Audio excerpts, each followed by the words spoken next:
Togo, le pouvoir du contrôle des comptes. La démocratie n'est pas dans l'origine populaire du pouvoir, elle est dans son contrôle, non pas une fois tous les 5 ans, ni tous les ans, mais tous les jours. Cette formule du philosophe Alain est la traduction pour les cours des comptes du verbatim séculaire de Montesquieu, à laquelle l'actualité fait si souvent écho. Prenons l'exemple du Togo. Fin janvier 2023, la Cour des comptes togolaise a mis en lumière les dérives dans l'exécution du plan 208 milliards de francs CFA, 165 millions d'euros, dépensés en 2020 dans le pays pour faire face à la pandémie, et ce dans la plupart des organismes publics concernés. Des transferts monétaires destinés à soutenir les ménages les plus précaires ont bénéficié à des personnes hors de son champ initial. Les traces d'une commande de 31 500 tonnes de riz commandée par le ministère du Commerce pour 13 millions d'euros sont introuvables, et des rémunérations sans aucune base juridique ont été payées à certains personnels. Sur la base de ce rapport,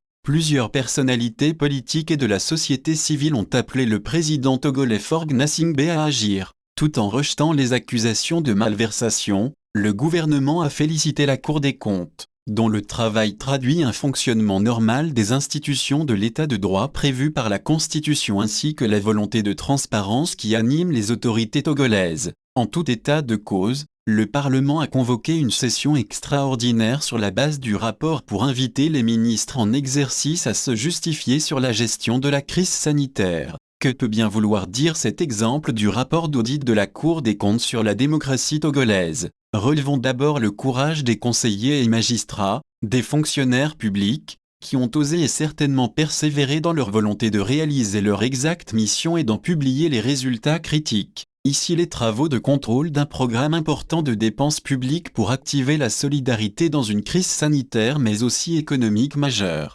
Relevons ensuite l'incohérence d'une conclusion, suivie par le gouvernement, quant à une assurance raisonnable que les ressources du budget national et de l'aide internationale ont été utilisées conformément aux clauses des accords de don, et de prêt, et dans le respect des textes en vigueur et de ceux pris dans le contexte d'urgence sanitaire. Comme l'inanité de ne conclure à aucune procédure pour poursuivre l'investigation et sanctionner les auteurs d'éventuelles malversations et irrégularités délictuelles commises. On ne peut que faire l'hypothèse devant cette contradiction de la Cour des comptes comme de cette tolérance du gouvernement togolais que ce dernier s'est retrouvé dans une configuration telle que l'indépendance de la Cour, inhérente même à son mandat, en a été affectée, directement ou indirectement. On en est réduit aussi à penser que la publication de cet audit doit certainement à la transparence exigée par les bailleurs de fonds régionaux ou internationaux de la solidarité. Cette affaire fait écho à celle qui secoue le Sénégal, à 1 an des élections présidentielles. La Cour des comptes sénégalaise a publié mi-décembre 2022 un rapport critiquant vertement la gestion du fonds destiné à faire face à la pandémie de Covid-19.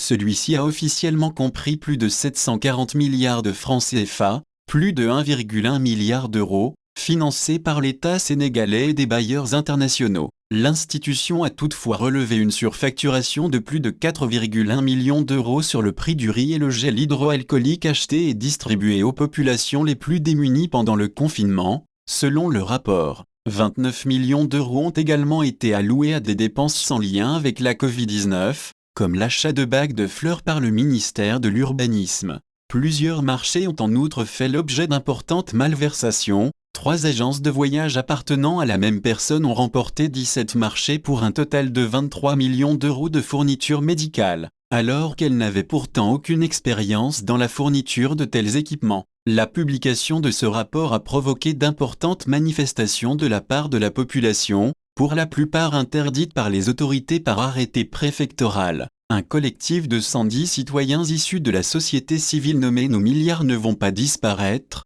Sunuti Milliardurus, s'est constitué pour porter plainte auprès du procureur général de la République, qui a ouvert une enquête préliminaire pour corruption et abus de fonction. Ces exemples ne sont pas isolés. En 2012, le contrôleur et vérificateur général indien a révélé une affaire de corruption portant sur l'attribution des mines de charbon, estimant que le gain exceptionnel des attributaires était de 23 milliards de dollars. Ce rapport ayant suscité une réaction médiatique et politique massive, le parti au pouvoir, BJP, a porté plainte et le bureau central d'enquête a mis en cause une douzaine d'entreprises susceptibles d'avoir thésaurisé les allocations de charbon au lieu de les développer. Plus récemment, Un rapport d'août 2022 de la Cour des comptes chypriote a indiqué que plus de 7000 passeports auraient été cédés illégalement avec l'appui du ministre de l'Intérieur. Le passeport doré chypriote octroyant à son détenteur la citoyenneté européenne était accordé sous réserve d'investir au moins 2 à 2,5 millions d'euros dans le pays,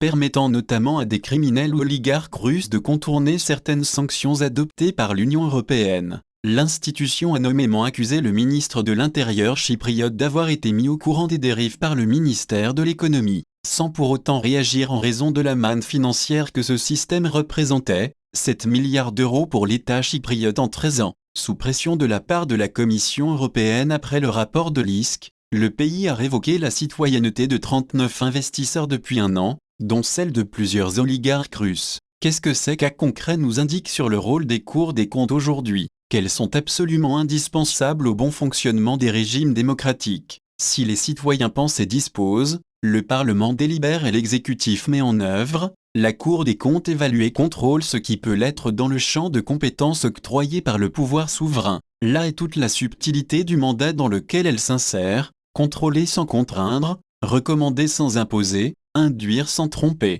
pour garantir leur triple rôle de surveillance, d'alerte et de contrôle. Les cours des comptes doivent poursuivre leurs efforts de transparence, d'efficacité dans leurs évaluations et de visibilité dans le débat public. Au-delà de leur raison d'être, le mode d'être des institutions de contrôle doit en effet continuer à être renforcé au sein des systèmes politiques démocratiques. En premier lieu, les cours des comptes se doivent de mieux associer les citoyens à la procédure de contrôle pour prévenir et détecter la corruption, et continuer d'améliorer l'action publique. Au milieu de l'année 2013, le National Audit Office australien a par exemple décidé d'ouvrir tous les audits de performance en cours aux contributions des membres du public par le biais d'un site internet. Au cours de la crise sanitaire, l'ANAO a ainsi reçu 1475 contributions de citoyens commentant la cohérence des décisions d'exemption de voyage. Le bureau du contrôleur général de l'Équateur a pour sa part mis en place un numéro téléphonique gratuit,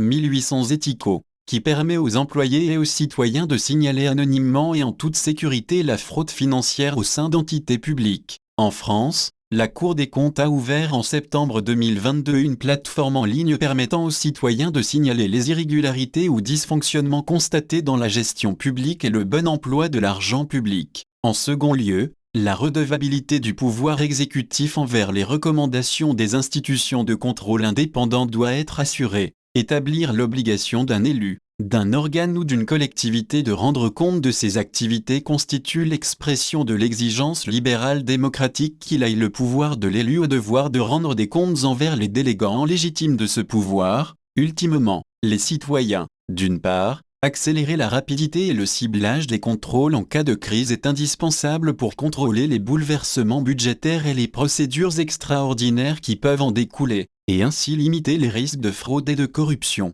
La création d'une procédure dédiée de contrôle par les cours des comptes est en ce sens bienvenue, à l'image des audits flash menés par les institutions de contrôle anglo-saxonnes telles que le National Audit Office britannique. D'autre part, garantir la transparence totale des travaux constitue un impératif démocratique majeur. La Cour des comptes française publie à titre d'exemple 100% de ses travaux depuis le 1er janvier 2023. Ce modèle aura probablement vocation à se généraliser, au regard de la demande croissante d'informations fiables et précises de la part des citoyens. Pour reprendre la formule de Victor Hugo, la forme, c'est le fond. En troisième lieu, le contrôle des contrôleurs eux-mêmes doit être renforcé. Pour être audibles, ils se doivent d'être irréprochables. Cela passe bien sûr par l'évaluation par les pairs déjà pratiqués, mais les rapports produits ne sont pas toujours rendus publics et leur qualité dépend fortement de l'institution qui contrôle, avec des facteurs variables tels que le temps alloué,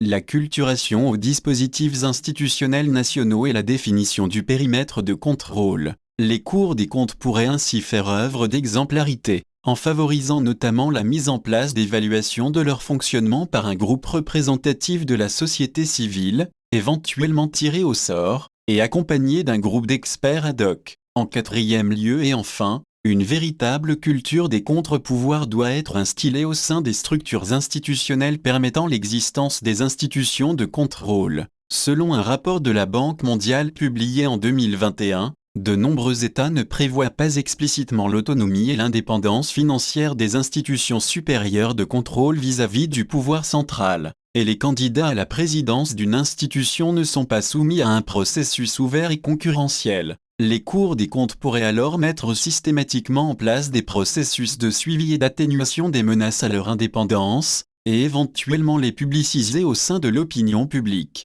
La crise écologique pourrait aussi être un levier du renforcement du rôle de contre-pouvoir des institutions de contrôle. Mettre les gouvernements devant leurs responsabilités et obligations environnementales nécessitera la mise en place de nouveaux outils pour renforcer la redevabilité des pouvoirs publics, notamment d'évaluation des initiatives de budgétisation verte. Ainsi, nous devons sans cesse nous rappeler au rôle de vigie démocratique des cours des comptes, par le sérieux de leur enquête et la publicité de leurs travaux. Les magistrats des institutions supérieures de contrôle sénégalaises et togolaises en sont des exemples marquants. L'avenir de la démocratie passera en ce sens par une véritable culture et une pratique systématique de l'évaluation des politiques publiques et du contrôle de l'action publique, et une redevabilité sans faille des autorités politiques. Pour avoir été ministre en charge de l'évaluation des politiques publiques du Togo, l'un de nous a pu constater l'importance de l'accompagnement des pouvoirs publics dans le processus d'apprentissage par la pratique des bienfaits de l'évaluation des politiques publiques, dépassant le caractère perçu potentiellement accusateur et punitif de l'audit. Dans nombre de pays en développement, la multiplicité des chocs exogènes et la faiblesse des capacités de gouvernance peuvent engendrer une sous-estimation des efforts consentis par les gouvernements à exécuter de manière efficiente les programmes et projets de développement. Un tel constat conduit de plus en plus les bailleurs de fonds à évaluer non plus les performances des politiques publiques, mais simplement l'effort fourni par les pouvoirs publics dans le souci d'atteindre les résultats escomptés. Cet optimum de second rang apparaît dès lors comme une réponse adaptée face à ce qu'il est désormais convenu d'appeler la fatigue de l'aide. Au regard de la faiblesse persistante des institutions publiques de la plupart des pays africains, on ne peut qu'applaudir au fait que si l'autorité politique flanche devant ses obligations, d'autres parties prenantes, toutes bienvenues quand il s'agit de servir l'intérêt général du peuple, ici, magistrats, bailleurs, parlement, presse, et une société civile qui, informée, ne supporte plus la corruption endémique, prennent aujourd'hui le relais et concourent ensemble, chacun à leur place, à faire avancer la chose publique et la démocratie. On peut se féliciter qu'en 2023 des régimes africains, sénégalais et togolais, soient confrontés à un tel niveau d'exigence générale dans leur population quant au bien public qu'ils soient obligés d'évoluer bon gré mal gré. Par Camille Andrieux et Kako Nubukpo.